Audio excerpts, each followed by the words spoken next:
وشاركت فيه مع الفنان القدير بهية رشدي، فمن ثم بدات الانطلاقه تاعي في المجال الفني. السلام عليكم، معكم جدر محمد امين، 21 سنه، من ولايه البوليده، مغني وممثل صاعد.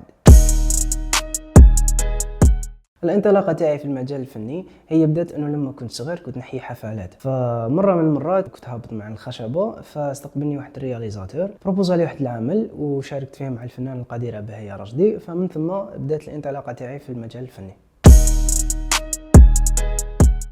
خليني نقول لك انه يعجبني الممثل يوسف سحيري في اختياره الاعمال تاعو والتنوع اللي فيهم، فهذا الشيء اللي يعجبني فيه كممثل.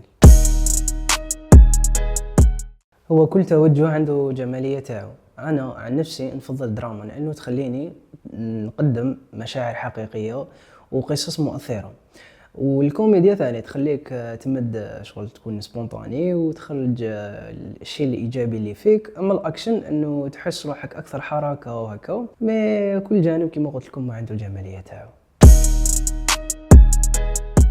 أهدافي في مجال التمثيل أنه نزيد نطور من المهارات تاعي في التمثيل، وأنه نشارك في أعمال إن شاء الله باش اسمي يولي معروف ونتقمص شخصيات أو نتحدى نفسي لأدوار أخرى. شكرا على الاستضافة، وما تنساوش تابونيو أوكتيزم.